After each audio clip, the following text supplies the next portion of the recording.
Well, greetings, everybody. Thank you for tuning in to It's Cover the Insurance podcast, because if you think that insurance is boring, then you are not doing it properly.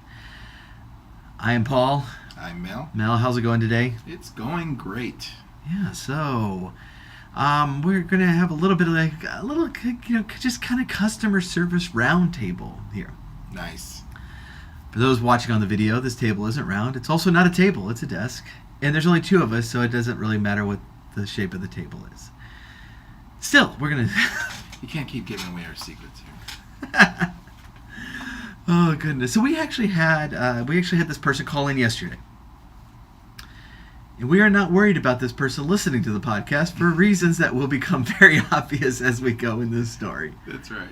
So, just as a way of prefacing the story of kind of explaining what's going on, this person has a policy that has, as part of the plan, a discount for for getting electronic billing, electronic paperwork. Yes. A discount that, I guess it wasn't him, it was his wife, agreed to right about 6 months ago, but that they never signed up for. Right. And so we, Mel, you got a phone call. Typical phone call. Yes. Why are my rates going up? Yes. Why are the rates going up? You insurance companies, you do this. Yeah. I don't know why you do this. We switched to you because it was a good price. Yeah. And now you lied. We lied, yes. Got him in, hooked him with the good price, and then jacked up the rate 6 months later. Yeah. That's how we roll. Yeah. So. So is that why his rate went up? That's because we're jerks? No. And whenever they say that, then I'm eager to find out why it went up, because that's never the case. Well, and in this particular product, like, say 90% of the calls we get on why my rates go up. Oh yeah, that's the first thing we look at. Right. On this particular product is because of that. Because, as you know, when we're getting somebody to purchase a policy, say, hey, we need this done to get this policy in place, they do it. Yes. When you ask them to do anything after they get their ID cards, good luck. it's like pulling teeth. That's why you're bothering me. Right, yeah. And in this particular policy, that's a recurring problem, because this is something that they have to do after the policy is bound, after everything's in order. Yeah. And it doesn't matter how many times we remind them, they have their ID card. What more could you possibly want from me? That's right. I gave you money, you gave me the card. Sometimes they don't even give you the money part of that equation. Yeah. I gave you a fake bank account. What more do you want from me? You and the police are in cahoots. This dumb ticket and this registration. Right. I don't get it. Yeah. What made this particularly fun to listen to from a distance? I did not get the impression it was fun on your end of things at all. Well, the explanation was the fun part, especially when you find out why that is. Yeah. And then you let them know what it is, and then they proceed to tell you that nobody ever told us this. Oh, right. Yes. Not even the notifications coming up that you need to check and make sure you keep your discounts. Right.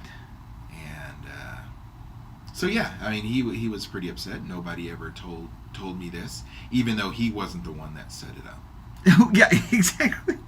And we've gotten, and his wife is one we've gotten to know fairly well, because she comes by fairly often, and she's a hoot. Yes. She's really, we really like her. Yeah. And so she sticks out in the mind. And so, I certainly don't remember everything you do, and you don't remember all the conversations I have. Right. We sit rather close together. We can hear each other, but we're not, we talk to a lot of people. But this one I remember, and And you told her. You told her. But yeah, but it's one of those things, and it's like, and she's like in the background. So like I've had a call like this before, and it was same sort of product, and a lady called up and same thing. It wanted to know why, and I explained it to her, and she's like, well, I don't think that's right. That you have a discount for joining your little club, is what she said to me. Your little club. I'm like, little club? It's your online account. No, you want to force me into your little club. I have no interest. She's actually British, though. I have no interest in joining your little club, is how she sounded. Very good. Yes. That was close, wasn't it? It was. And we actually lost her. It's like, and on times like this, I try to like turn it around because she was having none of it. Yeah. And I tried to turn it around. I was like, you are going to leave or pay more money because you refused to press a link on an email. Yeah. And she didn't really have answers for that, but she did call up later and cancel her policy. Because she didn't want to join our little club. For that reason. Yes. Thankfully, you did better this time. But it's one of those things that, it's like... So I'm... Because this conversation immediately takes a left turn that I'm not used to hearing. And so I'm like immediately pulling up this account to see if I can help. Right.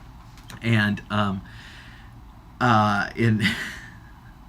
And looking it up because he said we do not have email. They're not going to get it. Texting thing. We texting. We don't. He proceeded to tell me his age, his work history, and that yes. He's his parents. Never and his parents' work history, right? And his parents' work history, and he's never done that or had to use email. And so of course, why do we have a discount that does not apply to him? That's right. Which, it's like, nobody ever told me about this, and I would have told you I don't have email. Yes. So that's where I jump in and I look it up. And when the email address is like the wife's name at Yahoo or Gmail or whatever the case may be, it's like, it's not something made up. Or, sometimes they give us like a kid's email address because they don't want to deal with it. Right. But they come up with some email address to do that. But this is clearly not that.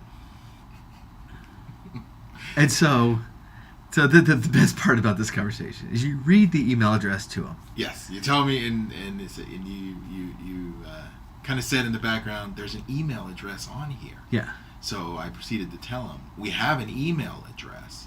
And then you read it off to me, and I repeated it to him. And I said, is this your email address? Right. Well, his wife's, because it was his wife's name. Right. So he repeats said email address to his wife, who says, and you can hear her. Yeah. He says, what is this? And he reads it off, and the wife says, well, that's my email address. That's my email address. So, and then of course he goes, "What? Right? I didn't know of this. I'm gonna have to call you back." That's right. Oh, so yeah, okay. So that one was fun. And thankfully we got to save that one. One of the problems though is like there is a group of people that are very resistant to technology. Yes, very resistant. And how is it that that we can service people like this in an increasingly technological world? And we've thrown out some ideas, but I obviously we don't have all the answers. My British lady is not the first person I've lost over technology. Oh man! And I think we've told this story before on the podcast. Is the one guy who called up and it's like, oh, y'all are using those phone apps to take pictures of damaged cars in an accident. And I was like, oh yeah, we have that. We certainly don't have to use it. Why don't you swing by the office? I'll be happy to get the pictures for you. Even disclose to him that I'm a licensed adjuster. That doesn't really help taking pictures, but it makes people feel at ease, so I bring it up. He's, oh well, I wasn't in an accident. I just don't want to deal with a company that does that. Doesn't like the direction the company's going. Right. Yes. And so it's that's one where it's, in a lot of these cases, we're going to have less and less choice in the matter. Yeah. That guy, I mean, there's not much you can say to a customer that doesn't like the direction the company's going when said direction is the future. We are moving forward in time and you are trying to stop us. That's not going to work. Yeah. But no, that's absolutely true. And in this case, for those who hadn't heard the story before, I tried to assure him. I was like, look, you do not have to use this app. We have it. You don't have to use it. Right. You bring it by. I will take the pictures myself. Yeah. I'll pull some strings, see if we can get an adjuster out to you. We'll figure out a way to deal with it. Yeah, there are ways around it. Don't worry about it. Yeah. However you want to get it done, and we can do that, and we'll work around it and make sure you're happy. Yeah, exactly. But he was like, nope, I don't want to work with a company that does that. Okay, well, yeah. Once again, you're in for a short ride at this point. Yeah. Because I don't know of any insurance companies that are coming out with advertisements going, hey, you don't want your car inspected over pictures? We will assign an adjuster to just follow you around town everywhere you go. That's right. We're trying to increase your premiums here, so we've hired way too many adjusters. Yeah. Every time your shop sends in a supplement, we're going to send an adjuster out personally to look at it, even if it's obvious what's going on.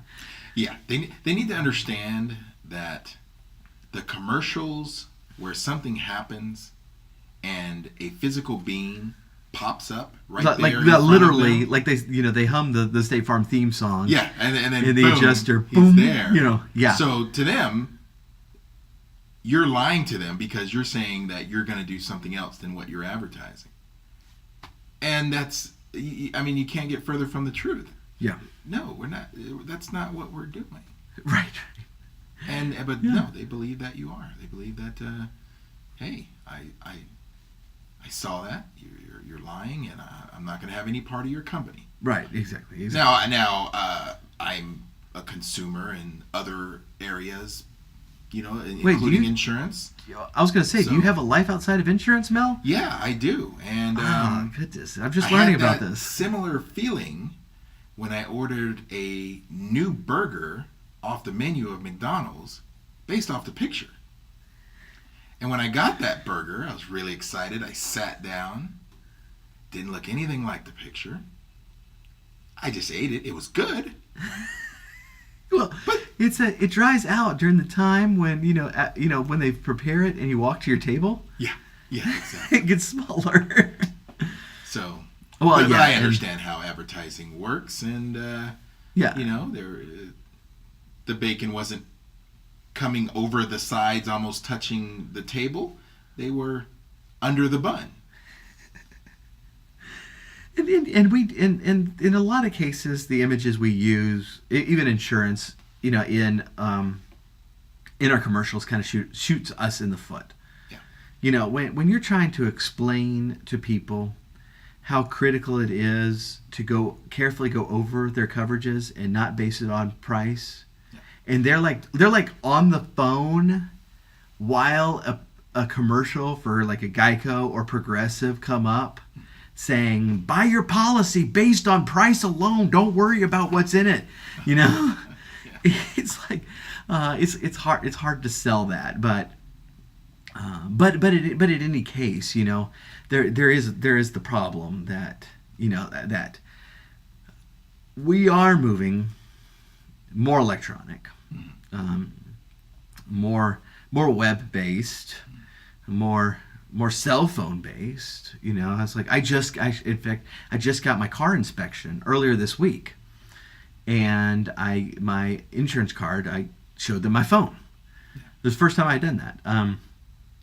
But this is kind of the wave of things. But we do have those customers who are saying, no, I will not get email, and no, I don't deal with text, and and no, I want somebody out here looking at my car, because that's magically better, and that sort of thing. And we being in a small town, we actually we get the benefit of that some. Because people will walk in here and they don't want to deal with, some agent they've never met. Yeah, that's great to hear on right. part of course when they walk in and they already have a policy, but they say that policy is in New York somewhere. I want to get something local. By all means, sir. This policy is in New York City. Do not deal with those. Yeah, that would have been great if you would have just kind of in the background just repeated that. New York City. That would have been great. But and then they just don't want it, and then they say they want something local, and at that point, I agree with them and say, you know what, you're right. Yeah. But the answer to this, and I think part of it is that we are. I think the pendulum is swinging a little bit. That we are wanting to do business with more local people, with smaller companies and that sort of thing. I think the pendulum is swinging back, but it's swinging back in still a little bit of a higher tech way. It's like, the customers, we have, very few of them want us to call them. They want to text back and forth. Yeah. And I just had a very long text conversation with a customer today. But in general, all companies in all fields are going to more and more embrace technology, because that's how we stay competitive. And if there's an insurance company out there who is still bound and determined to send an adjuster out in the field for each and every single accident, their rates are going to be just so far out of line, they're not going to have any customers. Oh yeah, or you're going to get ETA of when the guy is going to come out in the weeks. Oh yeah. Instead of days or exactly. Hours. It'll be a long time because he's got to get around. Exactly. So, so in the meantime, what do we do with the customers that just don't want to walk with us into the future? Tread lightly, my man. Well, yeah. And I think for some of them the answer is we can't do anything for them. Yeah. My customer who didn't want to join my club, and my customer that did not want to take a picture of his car. There's nothing I can do. I can't give the first lady a discount that she doesn't qualify for, that she refuses to take. And for the other guy, if me taking pictures of that car isn't good enough, I don't know what's going to be, because the insurance companies are not going to change all their policies, to fit him.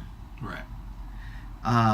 And so in some cases, he's unfortunately he's going to come kicking and screaming into the future at some point, because no one else is going to insure him. Yeah. But we do our best to try to educate them, try to point out that we'll help them along, walk with them. But yeah, I'm trying to make it less scary. Yeah. They're so intent on kind of letting me know that they're not very bright in this area, but I try to let them know that don't worry, it's not about that. Right. Yeah. It's just a different way of doing things, and if you can walk them through it, or if you have a tech department that's good for dealing with the customer directly when it comes to these matters, then that's great as well. But try to make it less scary. Be that trusted agent for them, because Mhm. it is just like so many things we talk about. It's another great opportunity to secure that customer where he's going to go nowhere else. If Right. you help him with technology, oh, you're golden. Right. Yeah, and the customer that is scared of an email address here in 2018 is going to be the customer that is not going to want to deal with, Joe Blow from across the state who promises, oh, well, no, it's not a problem. We can deal. I'm 600 miles away, but we can deal in text and email and all this great stuff. They're going to go, no, I'm going to stick with Paul and Mel. I have another number to call when I can't get a hold of my son or daughter. Right. Yes, and I need help moving. Yeah. Money for pizza. That's actually Comes never. with the territory. Yeah. You start getting called. Cut the grass, trim the trees. Right. Yes. This is the kind of service we're providing for our customers. I don't know about y'all, but my Saturdays are very full. Getting paid in peach cobbler is all right. Well, hey, if a customer wants me to mow the grass for homemade peach cobbler, I might be on top of that. I don't know. It's good. It's good. Well, that's going to do it for us today. We really do appreciate you joining us.